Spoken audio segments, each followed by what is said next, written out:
how to change your business type on Pinterest. Hello guys, in today's video I'm going to show you how to change your business type on your Pinterest account. So first thing, go to pinterest.com and go to the top right here and click on this arrow, then go down to settings. Now on here you will find many options. Just go down and you will find here, click on the personal informations, and here is the business type option. You can change it from here: creator, consumer, local service, local retail store, online retail, other, or publisher, or media.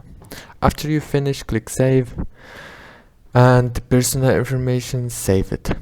Don't forget to like and subscribe if this video was helpful for you. Thank you so much for watching until the end.